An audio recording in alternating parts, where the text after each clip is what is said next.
Students, good morning. Welcome to online Chemzone chemistry classes. आप हमारी online classes से जुड़ने के लिए हमारे यूट्यूब चैनल को सब्सक्राइब कीजिए और अपने फ्रेंड के साथ शेयर कीजिए। देखिए डियर स्टूडेंट्स, हम लोग जो है बात कर रहे थे halo alkane and hello arenes की, और हमने स्टार्ट किया था हेलो एल्केन्स, और हेलो एल्केन्स में अब तक आप लोगों को मैंने उसकी डेफिनेशन, क्लासिफिकेशन, नोमेनक्लेचर और method of preparation and physical properties को स्टडी करवाया, और हम बात कर रहे थे इनकी केमिकल प्रॉपर्टीज की। और मैंने आप लोगों को बताया था कि ये जो है 4 टाइप की केमिकल रिएक्शंस देते हैं। क्या कहा था मैंने हेलो एल्केन्स में कि ये 4 टाइप की केमिकल रिएक्शंस शो करेंगे, जिसमें आपकी जो फर्स्ट थी वो थी न्यूक्लियोफिलिक सब्स्टिट्यूशन रिएक्शन, उसके बाद में थी आपकी एलिमिनेशन रिएक्शन, उसके बाद में आपकी रिएक्शन विद मेटल्स, और एक जो लास्ट कैटेगरी थी वो था आपका रिडक्शन रिएक्शंस। और हम लोगों ने स्टार्ट किया था न्यूक्लियोफिलिक सब्स्टिट्यूशन रिएक्शन। और न्यूक्लियोफिलिक सब्स्टिट्यूशन रिएक्शन में अब तक मैंने आप लोगों को न्यूक्लियोफिलिक सब्स्टिट्यूशन रिएक्शंस क्या होती है वो एक्सप्लेन कर दिया था, और मैंने आप लोगों को SN1 रिएक्शन और SN2 रिएक्शन की स्टडी करवाई। उसमें मैंने आप लोगों को SN1 को एक्सप्लेन किया था, और आज जो मैं एक्सप्लेन करने वाला हूं वो है आपकी रिएक्टिविटी ऑफ SN1 रिएक्शंस। तो आप लोग देखिए, एक बार लास्ट क्लास में भी इसके बारे में थोड़ी बात की थी, लेकिन आज एक बार आप वापस समझ लीजिए इसको। देखिए, बात कर रहे हैं reactivity of alkyl halide towards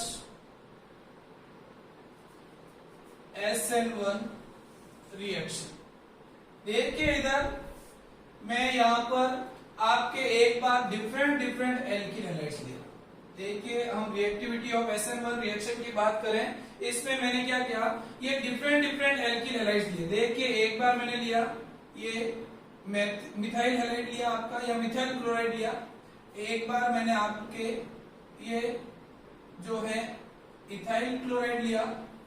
एक बार मैंने आपके आइसोप्रोपिल क्लोराइड लिया, और एक बार मैंने ये ट्रसरी ब्यूटिल क्लोराइड लिया।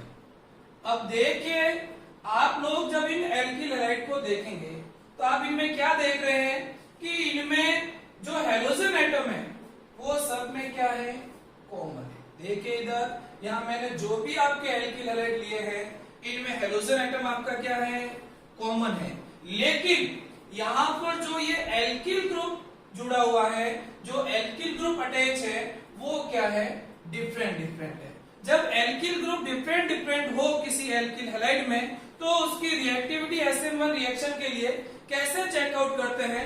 तो देखिए इधर आप क्या करेंगे, सबसे पहले यहाँ कार्बन हेलोजन बॉन्ड का हेटेरोलाइटिक बॉन्ड क्लीवेज करवाएंगे, क्योंकि आप लोगों को पता है कि SN1 रिएक्शन में जो स्लो और आरडीएस स्टेप, जो फर्स्ट स्टेप होता है, उसमें कार्बन हेलोजन बॉन्ड का क्या होता है, हेटेरोलाइटिक बॉन्ड क्लीवेज होता है। तो देखिए इधर मैंने यहाँ पर इस कार्बन हेलोजन बॉन्ड को ब्रेक कर रहा हूं। तो देखिए ये क्या स्लो और आरडीएस स्टेप है, और इस स्लो और आरडीएस स्टेप में जब ये बॉन्ड क्लीवेज होगा तो यहाँ हेलोजन लीव कर जाएगी, halogen as a leaving group बाहर निकल जाएगा, और एक इंटरमीडिएट कार्बोकेटाइन बनेगा।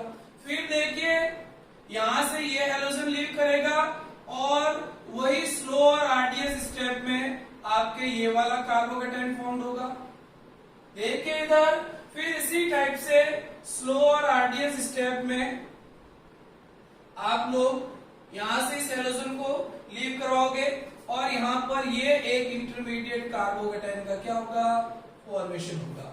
फिर इसी टाइप से यहां पर भी स्लो और आरडीएस स्टेप में यहां से कार्बन हेलोजन बॉन्ड का हेटेरोलाइटिक बॉन्ड क्लीवेज होगा, और यहां पर एक इंटरमीडिएट कार्बोकेटाइन का क्या होगा, फॉर्मेशन। अब देखिए, आप लोगों ने, सब लोगों ने यहां से हेलोजन को लीव कर लिया। अब हेलोजन लीव करने के बाद में अब देखिए ये जो स्लो और आरडीएस स्टेप है, इसी स्टेप पर rate of reaction reaction depend करती है किसकी, SN1 रिएक्शन की, क्योंकि आप लोगों ने केमिकल काइनेटिक्स में स्टडी किया है कि किसी भी रिएक्शन की जो रेट ऑफ रिएक्शन है वो हमेशा एक स्लो और आर्डियस स्टेप पे क्या करती है, डिपेंड करती है। तो हम लोगों ने क्या किया, यहां से हेलोजन को लीव करके ये इंटरमीडिएट कार्बोकैटायन का क्या कर लिया, फॉर्मेशन कर दिया। अब आप लोग एक चीज ध्यान रखें, जब तक ये स्टेप कंप्लीट नहीं होगा तब तक आगे रिएक्शन प्रोसीड नहीं होगी। और ये स्टेप कब कंप्लीट होगा, जब यहाँ इंटरमीडिएट कार्बोकैटायन का क्या हो जाएगा, फॉर्मेशन हो जाएगा। और ये इंटरमीडिएट कार्बोकैटायन कब बनेगा, जब यहां से ये हेलोजन इजीली क्या हो जाएगी, लीव कर जाएगी। दैट मींस इस एल्किल हेलाइड की रिएक्टिविटी क्या होगी, मोर होगी। जब इसकी रिएक्टिविटी मोर होगी तो ये आसानी से यहां से हेलोजन को क्या कर लेगा, लीव कर लेगा और इंटरमीडिएट कार्बोकैटायन का क्या करेगा, फॉर्मेशन। अब ये हेलोजन कब इजीली लीव होगा, जब इसको कुछ फायदा हो। फायदा का मतलब क्या है कि यहां से जब हेलोजन लीव कर रहा है तो यहां जो इंटरमीडिएट कार्बोकैटायन फॉर्म हो रहा है वो क्या हो, एक मोर स्टेबल कार्बोकैटायन क्या हो, वेरी वेरी इंपॉर्टेंट, ध्यान रखना। यहां से ये हेलोजन कब फास्ट लीव करेगी, जब इससे बनने वाला इंटरमीडिएट कार्बोकैटायन क्या हो, मोर स्टेबल हो। अगर इससे बनने वाला इंटरमीडिएट कार्बोकैटायन मोर स्टेबल होगा तो ये एल्किल हैलाइड आसानी से हेलोजन को क्या कहेगी कि तू यहां से चला जा, यहां से बाहर निकल जा। दैट मींस उसकी रिएक्टिविटी को क्या हो जाएगी, इंक्रीज हो जाएगी। अब अगर कार्बोकैटायन की स्टेबिलिटी चेक करनी है तो आप लोगों को पता है कि ये जो कार्बोकैटायन बने इसमें कार्बन एटम पर क्या है, पॉजिटिव चार्ज है। और जब कार्बन पे पॉजिटिव चार्ज आएगा दैट मींस वहां इलेक्ट्रॉन डेंसिटी क्या है, कम है। अगर यहाँ इलेक्ट्रॉन डेंसिटी कम है दैट मींस इस पॉजिटिव चार्ज को अगर स्टेबल करना है तो यहाँ आपको इलेक्ट्रॉन क्या करने पड़ेंगे, डोनेट करने पड़ेंगे, इलेक्ट्रॉन देने पड़ेंगे। तो देखिए इधर अगर आप लेफ्ट से राइट की ओर मूव कर रहे हो, देखिए इधर लेफ्ट टू राइट जाने पर क्या हो रहा है कि यहाँ पर ये CH3 ग्रुप है जिस पर पॉजिटिव चार्ज है। यहाँ देखो इस CH2 पे पॉजिटिव चार्ज और यहाँ एक CH3 अपने प्लस आई और प्लस H इफेक्ट के द्वारा क्या कर रहा है, इलेक्ट्रॉन दे रहा है। इसी प्रकार से यहाँ 2 CH3 ग्रुप है, इसी टाइप से यहाँ पर क्या है, 3 CH3 ग्रुप है। तो देखिए इधर क्या हो रहा है, लेफ्ट टू राइट जाने पर नंबर ऑफ एल्किल ग्रुप क्या हो रहे हैं, इंक्रीज हो रहे हैं। अगर number of alkyl group increase होंगे that means plus I and plus H effect क्या होगा, इंक्रीज होगा।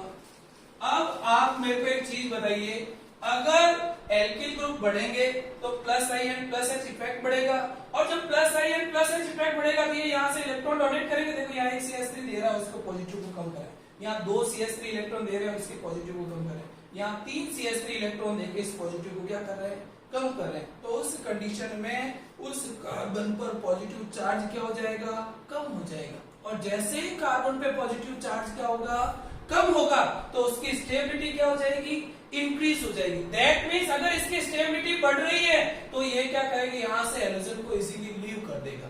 क्या कर देगा, इजीली हेलोजन को लीव कर देगा और इस एल्किल हैलाइड की रिएक्टिविटी क्या हो जाएगी, इंक्रीज हो जाएगी। और जैसे ही ये इंटरमीडिएट कार्बोकैटायन बनेगा अगले स्टेप में यहाँ न्यूक्लियोफाइल क्या कर देगा, अटैक कर देगा। और जैसे ही न्यूक्लियोफाइल अटैक करेगा तो आपकी रिएक्शन क्या हो जाएगी, कंप्लीट हो जाएगी। दैट मींस देखो क्या कहोगे कि लेफ्ट टू राइट जाने पर नंबर ऑफ एल्किल ग्रुप क्या हो रहा है, इंक्रीज हो रहा है।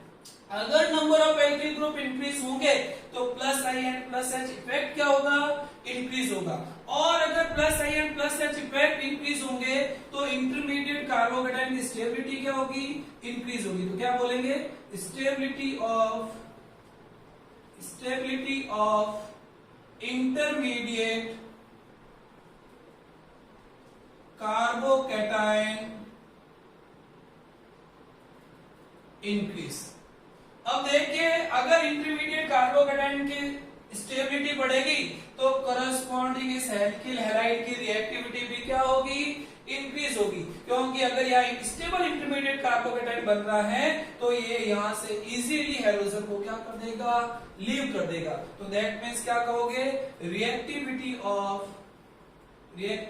Of alkyl halide increases towards SN1 reaction. That mean सबसे ज्यादा रिएक्टिव कौन सा एल्किल हैलाइड होगा आपका 3 डिग्री एल्किल हैलाइड, फिर कौन होगा आपका 2 डिग्री एल्किल हैलाइड, और सबसे कम रिएक्टिव कौन होगा 1 डिग्री, और इससे भी कम जो रिएक्टिव होगा वो आपका होगा मिथाइल क्लोराइड या मिथाइल हैलाइड होगा। आपको समझ में आ गया कि ये सारी चीज वेरी वेरी इंपॉर्टेंट कॉन्सेप्ट है reactivity of alkyl halide towards SN1 reaction, क्योंकि हर ईयर सीबीएसई और आरबीएसई जैसे बोर्ड एग्जाम में इससे रिलेटेड एक क्वेश्चन पूछा जाता है। और जितने भी केमिस्ट्री से रिलेटेड आपके कंपटीशन एग्जाम होते हैं जैसे आईआईटी नीट एम्स के जहां पर भी केमिस्ट्री के क्वेश्चन पुट अप किए जाते हैं वहां हर जगह पर SN1 और SN2 की रिएक्टिविटी से रिलेटेड क्वेश्चन पूछे जाते हैं। तो आप लोगों को ये कॉन्सेप्ट अच्छे से आना चाहिए। समझ में आ गई आप लोगों को? ठीक है, तो अब देखिए नेक्स्ट। तो अब देखो नेक्स्ट क्या है। अभी तो मैंने यहाँ एल्किल ग्रुप को वेरी किया था। अब देखिए अब मैं क्या करूं, हेलोजन को वेरी करता हूं। क्या करूं अब की बार मैं क्या करूंगा, एल्किल ग्रुप को तो कांस्टेंट रखूंगा और मैं हेलोजन को क्या करूंगा वेरी करूंगा। तो देखिए इधर देखिए नेक्स्ट जो एग्जांपल ले रहे हैं इसमें हम हेलोजन को वेरी कर रहे हैं, मतलब आपका जो हेलोजन ग्रुप होगा वो आपका क्या होगा डिफरेंट डिफरेंट होगा। तो देखिए इधर जैसे मैंने एक बार लिया ये R आपका कॉमन है कोई भी, एक बार लिया मैंने RN, एक बार लिया मैंने RCl, एक बार लिया मैंने RBr और एक बार लिया मैंने RN। अब मेरे को एक चीज बताइए, मैंने आप लोगों को जब SN1 रिएक्शन स्टडी करवाया था तो वहां मैंने आपको बताया था कि इस रिएक्शन का जो फर्स्ट स्टेप है वो क्या है आपका स्लो और आरडीएस स्टेप है, और इस स्लो और आरडीएस स्टेप में आपका हेलोजन ग्रुप क्या करता है एज ए लिविंग ग्रुप क्या करता है लीव करता है। अगर उस हेलोजन ग्रुप की लिविंग ग्रुप एबिलिटी क्या होगी इंक्रीज होगी, दैट मींस वो जो निकलने वाला हेलोजन है वो जितना आसानी से निकलेगा उस एल्किल हैलाइड की रिएक्टिविटी या उस हेलो एल्केन की जो रिएक्टिविटी है वो उतनी ही ज्यादा होगी। अब ये हेलोजन कब इजीली लीव करेगा, देखो अगर इस हेलोजन को इजीली लीव कराना है दैट मींस यहाँ कार्बन और हेलोजन के बीच में जहां वीक बॉन्डिंग होगी, जहां पर ओवरलैपिंग क्या होगी वीक होगी, यहाँ जहां वीक बॉन्डिंग होगी और वीक बॉन्ड क्या हो जाएंगे इजीली ब्रेक हो जाएंगे, और इजीली ब्रेक हो जाएंगे तो हेलोजन इजीली क्या कर जाएगी लीव कर जाएगी। तो देखिए इधर आप लोगों को पता है कि जब आप हेलोजन फैमिली में अप टू डाउन जाते हो पीरियोडिक टेबल में, जब आप अप टू डाउन जाते हो तो साइज ऑफ हेलोजन क्या होती है इंक्रीज। आप लोगों को सबको पता है कि पीरियोडिक टेबल में हेलोजन फैमिली में जब अप टू डाउन जाते हैं तो साइज ऑफ हेलोजन क्या होती है इंक्रीज होती है, और जब साइज ऑफ हेलोजन इंक्रीज होती है तो आपकी जो ओवरलैपिंग है वो क्या होती है वीक होगी। तो देखिए यहां पर क्या कहेंगे ओवरलैपिंग जो है ओवरलैपिंग क्या होगी वीक होगी, और अगर ओवरलैपिंग वीक होगी तो वो बॉन्ड कैसा बनेगा वीक बॉन्ड बनेगा, और वीक बॉन्ड इजीली क्या हो जाएंगे ब्रेक हो जाएंगे, दैट मींस वो वहां से लिविंग ग्रुप इजीली क्या हो जाएगा लीव कर जाएगा। तो देखिए इधर लेफ्ट टू राइट जाने पर क्या हो रहा है साइज ऑफ हेलोजन क्या हो रही है इंक्रीज हो रही है, साइज ऑफ हेलोजन क्या हो रही है इंक्रीज। अगर साइज ऑफ हेलोजन इंक्रीज होगी, क्या कहा अगर आपकी साइज ऑफ हेलोजन क्या होगी इंक्रीज होगी तो ओवरलैपिंग क्या होगी वीक होगी, ओवरलैपिंग आपकी क्या हो जाएगी वीक हो जाएगी। और अगर ओवरलैपिंग कार्बन और हेलोजन के बीच में ओवरलैपिंग अगर क्या होगी वीक होगी तो बॉन्ड कैसा होगा वीक बॉन्ड, तो क्या कहोगे वीक बॉन्ड का क्या होगा फॉर्मेशन होगा वीक बॉन्ड फॉर्म, और अगर वीक बॉन्ड होगा तो वो इजीली क्या हो जाएगा ब्रेक हो जाएगा, और अगर तो क्या कहोगे bond easily break, that means अगर बॉन्ड इजीली ब्रेक होगा दैट मींस वहां से हेलोजन इजीली क्या कर जाएगा लीव कर जाएगा। अर्थात ये हुआ कि leaving group ability of living group क्या होगी इंक्रीज होगी। तो क्या कह सकते हैं हम क्या कहेंगे leaving group ability of halogen increase. अगर लिविंग ग्रुप एबिलिटी होगी तो that condition reactivity of alkyl halide also increase towards SN1 reaction. समझ में आ गई क्या आप लोगों को? क्या कहा मैंने? देखिए इधर, यहां मैंने अभी क्या किया कि इसमें एल्किल ग्रुप तो कांस्टेंट रखा और हेलोजन को वेरी किया। क्या किया मैंने? एल्किल ग्रुप को तो कांस्टेंट रखा है और हेलोजन को क्या किया? वेरी किया। एक बार F है, एक बार Cl है, एक बार Br है, एक बार I है, और लेफ्ट टू राइट जाने पर हेलोजन की साइज क्या हो रही है? इंक्रीज हो रही है। अगर हेलोजन की साइज इंक्रीज होगी तो ओवरलैपिंग क्या होगी? वीक होगी। किनके बीच में? कार्बन और हेलोजन के बीच की जो ओवरलैपिंग होगी वो क्या होगी? वीक ओवरलैपिंग होगी। अगर वीक ओवरलैपिंग होगी तो ये जो बॉन्ड बनेगा वो एक वीक बॉन्ड होगा और वीक बॉन्ड इजीली क्या हो जाते हैं? ब्रेक हो जाते हैं। That means leaving group ability of living group क्या होगी? इंक्रीज होगी। और अगर हेलोजन की लिविंग ग्रुप एबिलिटी होगी दैट मींस उस एल्किल हैलाइड की रिएक्टिविटी भी क्या होगी? इंक्रीज होगी। समझ में आ गई? और वहां पर रेट ऑफ SN1 रिएक्शन भी क्या होगा? इंक्रीज होगा। तो सबसे ज्यादा रिएक्टिव कौन हुआ? ये वाला। तो क्या कह सकते हैं? 4, फिर 3, 2 और 1, ये वाला ऑर्डर आएगा। ये डिक्रीजिंग ऑर्डर आ गया। सबसे ज्यादा रिएक्टिव ये होगा, फिर ये होगा, फिर ये, और सबसे कम रिएक्टिव RF होगा। तो आप लोगों को दोनों तरीके से क्वेश्चन सॉल्व करने आगे। अगर एल्किल हैलाइड ग्रुप को, अगर एल्किल हैलाइड वाले एल्किल ग्रुप को वेरी करे तो आप क्या करोगे, और अगर आपका हेलोजन ग्रुप वेरी करे तब आप क्या करोगे? तो आप हमेशा ध्यान रखना, जब भी SN1 रिएक्शन करवा रहे हो तो हमेशा ध्यान रखना बनने वाला इंटरमीडिएट क्या होना चाहिए? मोर स्टेबल होना चाहिए। अगर बनने वाला इंटरमीडिएट मोर स्टेबल होगा तो उस कंडीशन में उस एल्किल हैलाइड की रिएक्टिविटी क्या होगी? इंक्रीज होगी। ये आप हमेशा ध्यान रखें। और ये जो रिएक्टिविटी का जो कंपैरिजन है, जो स्टेबिलिटी का जो कंपैरिजन है इंटरमीडिएट का, वो किससे करोगे आप प्लस I प्लस H और रेजोनेंस, मतलब आपके जो इंडक्टिव हाइपर कॉन्जुगेशन और रेजोनेंस है उससे आप कंपैरिजन करके उस बनने वाले इंटरमीडिएट की क्या निकालोगे? स्टेबिलिटी निकालोगे। और अगर हेलोजन वेरी करे तो फिर हेलोजन को आप ओवरलैपिंग देख के, साइज के अकॉर्डिंग उसकी ओवरलैपिंग देख के इस तरीके से आप लोग उसकी रिएक्टिविटी निकाल लोगे, फाइंड आउट करोगे। समझ में आ गया क्या SN1 रिएक्शन की रिएक्टिविटी? अब इससे रिलेटेड क्वेश्चन कैसे पूछे जाते हैं बोर्ड एग्जाम में, ऑब्जेक्टिव कैसे बनते हैं, समझ में आपका IIT टर्म्स, वो मैं SN2 को एक्सप्लेन करने के बाद में SN1 और SN2 दोनों के एक साथ आपको एग्जांपल करवा दूंगा। समझ में आ गया आप लोगों को? ठीक है। तो अब आप नेक्स्ट हेडिंग लिखिए। आपकी जो नेक्स्ट न्यूक्लियोफिलिक सब्स्टिट्यूशन रिएक्शन है वो है आपकी SN2 रिएक्शन, या आपकी जो है बाइमोलिकुलर न्यूक्लियोफिलिक सब्स्टिट्यूशन रिएक्शन। तो आप नोट कीजिए, लिखिए आप बाइमोलिकुलर न्यूक्लियोफिलिक सब्स्टिट्यूशन रिएक्शन।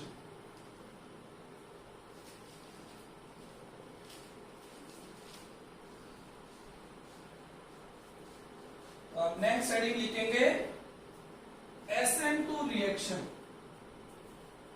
देखिए इधर नेक्स्ट जो हेडिंग है आपका वो है SN2 रिएक्शन। देखिए SN2 का मीनिंग है बाइमोलिकुलर न्यूक्लियोफिलिक सब्स्टिट्यूशन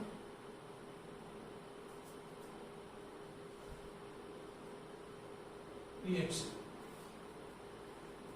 देखिए अब ये बाइमोलिकुलर न्यूक्लियोफिलिक सब्स्टिट्यूशन रिएक्शंस क्या हैं, SN2 रिएक्शंस क्या हैं, तो इसके लिए देखिए मैं एक एग्जांपल ले रहा हूं। जैसे मैंने ये एल्किल हैलाइड लिया, क्या लिया? ये मेरा एक कोई एल्किल हैलाइड है, ये वाला, ये मैं एक एल्किल हैलाइड लिया, यहां मैंने H लिया, यहां भी H लिया, यहां भी H, ठीक है। और इसकी रिएक्शन में किसी भी न्यूक्लियोफाइल के साथ, और देखिए यहां पर रिएक्शन होके इस प्रोडक्ट का क्या होता है? फॉर्मेशन होता है। यहाँ न्यूक्लियोफाइल जुड़ेगा आपका और ये इस तरीके से इसका जो कॉन्फ़िगरेशन है वो इन्वर्ट हो जाएगा। दैट मीन्स यहाँ पर कॉन्फ़िगरेशन में इन्वर्जन इन कॉन्फ़िगरेशन देखने को मिलेगा। देखिएगा यहाँ क्या हुआ? इन्वर्जन इन कॉन्फ़िगरेशन, जिसे हम कहते हैं वॉल्डन इन्वर्स। वॉल्डन इन्वर्स देखिए इधर मैंने क्या कहा, ये एल्किल हैलाइड लिया, इस पे न्यूक्लियोफाइल की रिएक्शन हो रही है और रिएक्शन होके इस प्रोडक्ट का क्या हो रहा है, फॉर्मेशन हो रहा है। और जब प्रोडक्ट का फॉर्मेशन हो रहा है तो यहाँ प्रोडक्ट में इन्वर्जन इन कॉन्फ़िगरेशन या वॉल्डन इन्वर्जन देखने को मिलता है। अब ये इन्वर्जन इन कॉन्फ़िगरेशन क्या है, वॉल्डन इन्वर्जन क्या है, इसकी अपन जो है बात करेंगे।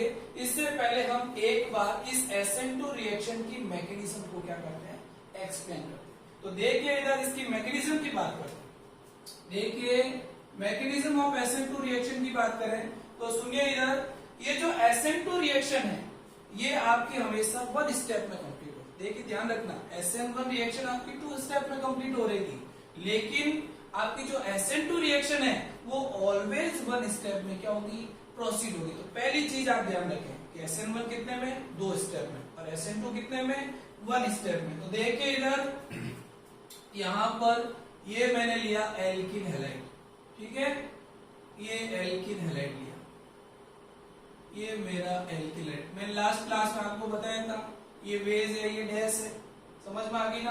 अब देखिए इधर यहाँ मैंने ये न्यूक्लियोफाइल लिया और ये क्या है आपका स्लो और आरडीएस स्टेप। देखिए यहाँ ध्यान रखना, ये जो न्यूक्लियोफाइल है, देखिए इस रिएक्शन में जो आप न्यूक्लियोफाइल ले रहे हो, ये न्यूक्लियोफाइल इस एल्किल हैलाइड पर बैक साइड अटैक करेगा। यहाँ ध्यान रखना, देखिए SN1 रिएक्शन क्या होती है, वन स्टेप में प्रोसीड, सॉरी SN2 रिएक्शन जो आपकी वन स्टेप में प्रोसीड होती है, और इसके जो स्लोअर आरडीएस स्टेप होता है उसमें न्यूक्लियोफाइल क्या करता है, बैक साइड से एल्किल हैलाइड पे अटैक करता है। अब ऐसा क्यों करता है, क्योंकि आप लोगों को पता है कि ये हैलोजन है, हैलोजन की EN क्या है, ज्यादा है, तो इस पे डेल नेगेटिव और इस पे क्या है, डेल पॉजिटिव। अगर ये डेल पॉजिटिव आया तो यहाँ पर क्या है, इलेक्ट्रॉनिकली डेफिशिएंट है ये कारबन, और जब इलेक्ट्रॉनिकली डेफिशिएंट है तो ये न्यूक्लियोफाइल क्या होती है, इलेक्ट्रॉनिकली रिच स्पीशीज है, तो ये बैक साइड क्या करेगी, अटैक करेगी।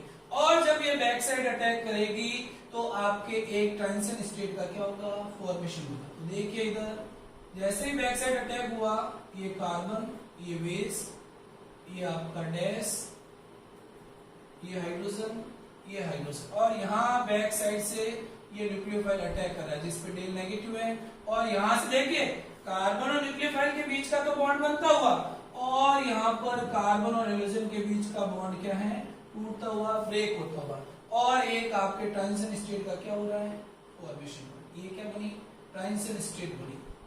और वहां क्या बनता था SN1 रिएक्शन में, इंटरमीडिएट कार्बोकेटाइन। डिफरेंस ये ध्यान रखना, SN1 में क्या बनता है, intermediate carbocation slower RDS step में, और यहाँ क्या बनती है, ट्रांजिशन स्टेट। और फिर फर्स्ट स्टेप में यहां से halogen as a leaving group बाहर निकल जाएगा और आपको प्रोडक्ट में इन्वर्जन इन कॉन्फ़िगरेशन देखने को मिलेगा।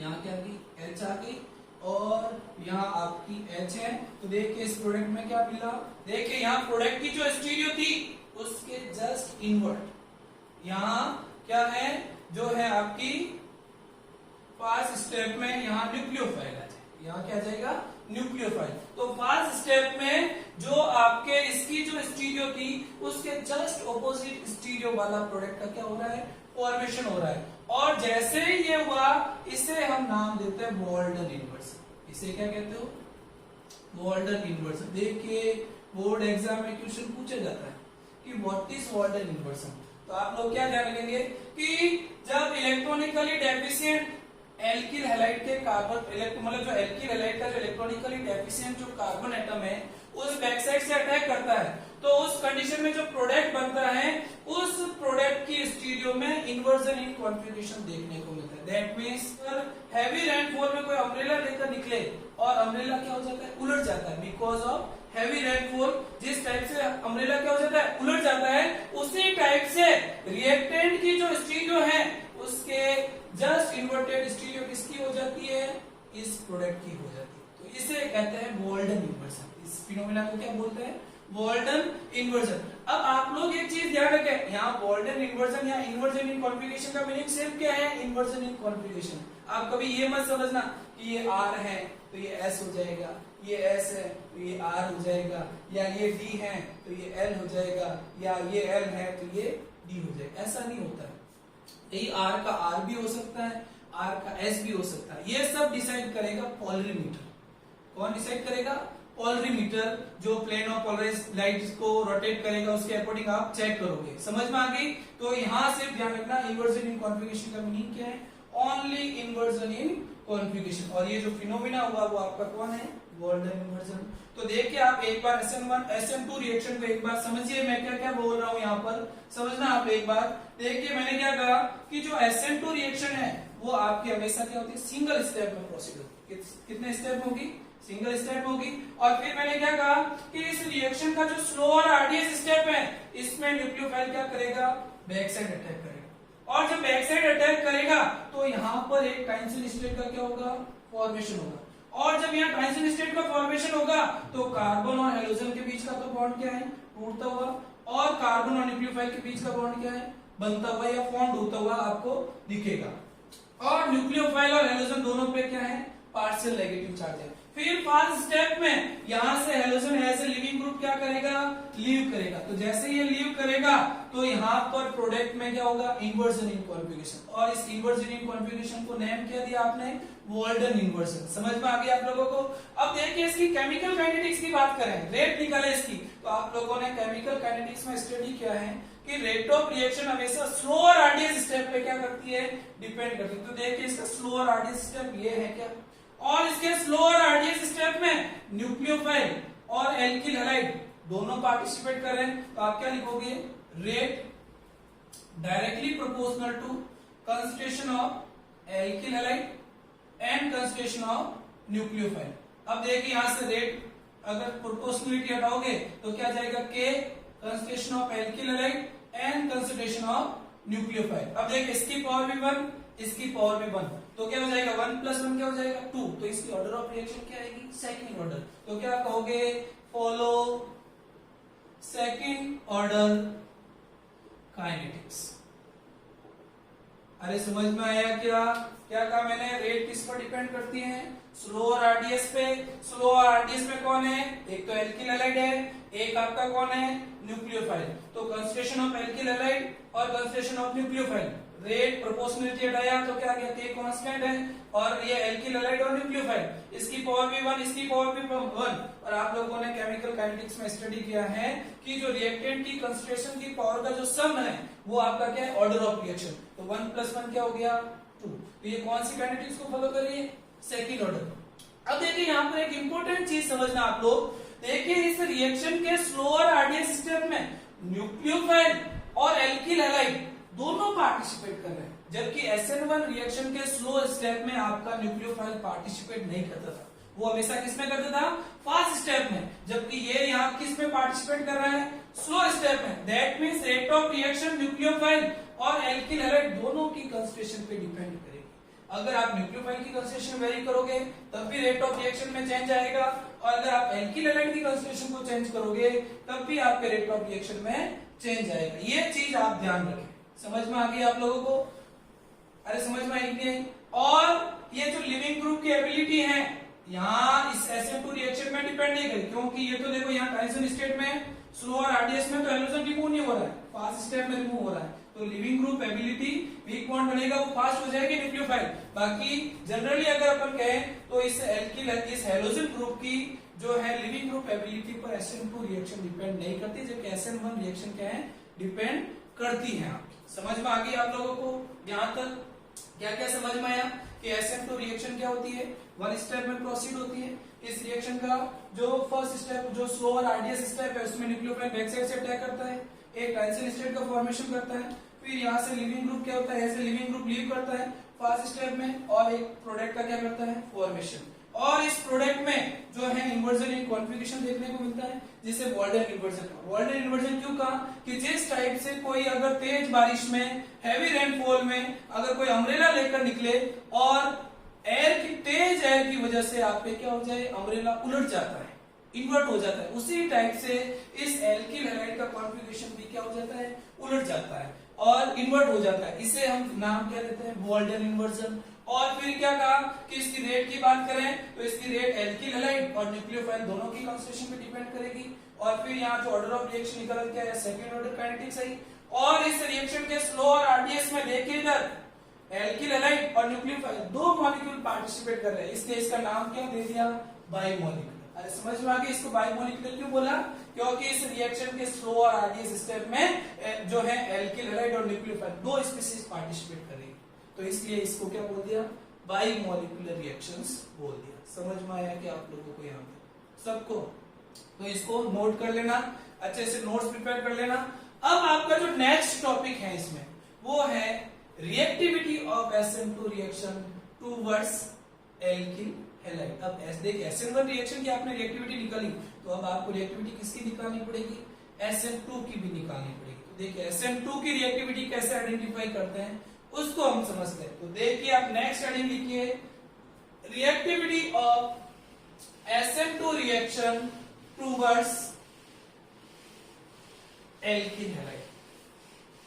तो देखिए इधर नेक्स्ट हेडिंग लिखेंगे आप लोग, जो है ये भी एक इंपॉर्टेंट टॉपिक है आपका रिएक्टिविटी से रिलेटेड। देखिए SN1 और SN2 की रिएक्टिविटी आपको एग्जाम में पूछी जाती है, तो पहले तो आप रिएक्टिविटी निकालना सीखे, फिर उससे रिलेटेड क्वेश्चन कैसे करते हैं वो भी हम समझेंगे, क्योंकि आजकल CBSE बोर्ड एग्जाम में भी MCQs आते हैं।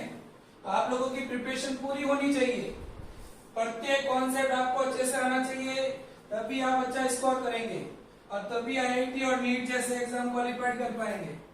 तो देखिए इधर हेडिंग लिखो आप, reactivity of alkyl halide, reactivity of alkyl halide towards SN2 reaction. अब देखिए ये कैसे आइडेंटिफाई करते हैं, reactivity of alkyl halide towards SN2 reaction. अब देखिए यहां पर भी मैं क्या कर रहा हूं, डिफरेंट एल्किल हैलाइड ले रहा हूं। दैट मींस एक बार मैं एल्किल ग्रुप को वेरी करूंगा, एक बार आपका हैलोजन वेरी करूंगा। तो पहले मैं एल्किल ग्रुप को वेरी कर रहा हूं। तो देखिए इधर ये मैंने लिया एक बार, ये आपका लिया CH3X, यहां मैंने लिया CH3 CH2X इथाइल हैलाइड, और एक बार लिया मैंने आइसोप्रोपिल हैलाइड, एक बार मैंने लिया ट्राइब्यूटिल हैलाइड। अब देखिए एक चीज यहाँ ध्यान रखना, यहाँ जो हैलोजन है वो सब में क्या है, कांस्टेंट है। अब देखिए इधर यहाँ क्या होगा, स्लो, वही आपके देखिए स्लो और आरडीएस स्टेप में, देखिए इधर स्लो और आरडीएस में न्यूक्लियोफाइल क्या करता है, बैक साइड अटैक करता है। तो देखिए यहाँ पर भी क्या है, स्लो और आरडीएस में न्यूक्लियोफाइल बैक साइड अटैक करता है। यहाँ भी क्या है, स्लो और आरडीएस में न्यूक्लियोफाइल बैक साइड अटैक कर रहा है। यहाँ भी क्या है, स्लो और आरडीएस में न्यूक्लियोफाइल क्या कर रहा है, बैक साइड अटैक। अब देखिए इधर जब तक न्यूक्लियोफाइल का बैक साइड अटैक नहीं होगा, मतलब जब तक न्यूक्लियोफाइल बैक साइड से अटैक नहीं करेगा तब तक आपकी SN2 रिएक्शन कंप्लीट नहीं हो सकती। आपको मैकेनिज्म में देखा है और आपको पता है, और आपको पता है कि स्लो और आरडीएस स्टेप होता है, वही रेट डिटरमाइनिंग स्टेप है। तो यहाँ न्यूक्लियोफाइल बैक साइड से क्या कर रहा है, इस कार्बन पे अटैक कर रहा है, इस पर अटैक कर रहा है, यहाँ अटैक कर रहा है। तो देखिए मेरे को एक चीज बताइए, अगर ये बैक साइड अटैक कहाँ आसानी से करेगा, जहाँ स्ट्रिक हिंड्रेंस क्या होगी, कम होगी, जहाँ भीड़ भाड़ क्या होगी, कम होगी। अभी सिंपल सी बात है, अगर आप मूवी का टिकट लेने जाते हो, एक रो ऐसी है जिसमें कम भीड़ है, एक रो ऐसी है जिसमें थोड़ी ज्यादा भीड़ है, एक रो ऐसी है जिसमें बहुत ज्यादा भीड़ है। तो टिकट आसानी से कहां से मिलेगा, जहां भीड़ क्या है, कम है। तो देखिए वही कॉन्सेप्ट यहाँ है कि ये न्यूक्लियोफाइल कहाँ इजीली बैक साइड अटैक करेगा, जहां इसको कम जने रोके या कम जने क्या करे, रिपेल करे। तो देखिए जब ये यहाँ अटैक कर रहा है इस कार्बन पे, तो इस पर ऐसा कोई ग्रुप नहीं लगा हुआ है जो इसको क्या है, रिपेल करे। लेकिन जैसे ही यहाँ अटैक करे तो यहाँ एक मैथिल ग्रुप, मिथाइल ग्रुप जो एट्रिच है वो क्या करेगा, इसको रिपेल करेगा। इसी टाइप से जब यहाँ अटैक करता है, यहाँ 2 मिथाइल ग्रुप है, और इसी टाइप से जब यहाँ अटैक करता है, यहाँ कितने हैं, 3 मिथाइल ग्रुप है। तो देखिए आप क्या देख रहे हैं कि आप लेफ्ट टू राइट जब मूव कर रहे हो इन एल्किल हैलाइड में, लेफ्ट टू राइट जब मूव कर रहे हो तो आपके नंबर ऑफ एल्किल ग्रुप क्या हो रहे हैं, इंक्रीज हो रहे हैं। आप क्या कहोगे, number of alkyl group increase हो रहे हैं। अगर आपके number of alkyl group increase समझना इधर, अगर number of alkyl group increase होंगे तो क्या होगी, स्टिक हिंड्रेंस बढ़ेगी। अरे स्टिक हिंड्रेंस बढ़ेगी, फीड पार्ट बढ़ेगी, स्टिक हिंड्रेंस बढ़ेगी, तो जहां स्टिक हिंड्रेंस बढ़ेगी वहां nucleophile back side easily attack नहीं कर सकता, और जब तक बैक साइड अटैक नहीं होगा तब तक आपकी SN2 रिएक्शन नहीं हो सकती। तो देखिए इधर, तो क्या कहा, नंबर ऑफ एल्किल ग्रुप क्या हो रहे हैं, इंक्रीज हो रहे हैं, तो क्या कहोगे, स्टेरिक हिंड्रेंस क्या हो रही है, इंक्रीज हो रही है। अगर स्टिक हिंड्रेंस इंक्रीज होगी तो बैक साइड अटैक इजीली नहीं होगा, back side attack of nucleophile does not takes place easily। अगर बैक साइड अटैक इजीली नहीं होगा तो रिएक्टिविटी ऑफ एल्किल हैलाइड भी क्या होगी, डिक्रीज होगी। तो देखिए इधर क्या कहोगे, reactivity of alkyl halide decreases towards SN2 reaction, that means rate of reaction भी क्या होगा, डिक्रीज होगा, रेट ऑफ रिएक्शन भी क्या हो जाएगा, डिक्रीज होगा। तो देखिए SN2 रिएक्शन सबसे फास्ट किस में होती है, सबसे पहले इसमें होगी, क्योंकि यहाँ क्या है, स्टिक हिंड्रेंस कम है। सबसे ज्यादा रिएक्टिव कौन हुआ, ये वाला CH3X। फिर कौन होगा आपका 1 डिग्री एल्किल हैलाइड, फिर कौन होगा 2 डिग्री, और सबसे कम रिएक्टिव कौन होगा 3 डिग्री। तो देखिए यहाँ जो ऑर्डर आया वो SN1 रिएक्शन के जस्ट क्या आया, रिवर्स ऑर्डर आया। अरे समझ में आया कि नहीं आया, SN1 में क्या आया था, 3 डिग्री 2 डिग्री 1 डिग्री और मिथाइल हैलाइड आया था, जबकि यहाँ ये आ गया, रिवर्स हो गया ना ऑर्डर। तो आप लोग इस कॉन्सेप्ट को अच्छे से एक्सप्लेन कर, जो किया है उसको समझ लेना, और इस आज जो भी क्लास हुई है उसको अच्छे से नोट कर लेना, और आप मेरी क्लास को रेगुलर वॉच करते रहें ताकि आपके कॉन्सेप्ट अच्छे हो और आपको बोर्ड एग्जाम में इसकी हेल्प मिले, और IIT नीट एम्स जैसे एग्जाम में भी आप अच्छा स्कोर कर पाए। और अपने फ्रेंड के साथ ज्यादा से ज्यादा शेयर कीजिए और डेली क्लास के साथ जुड़िए।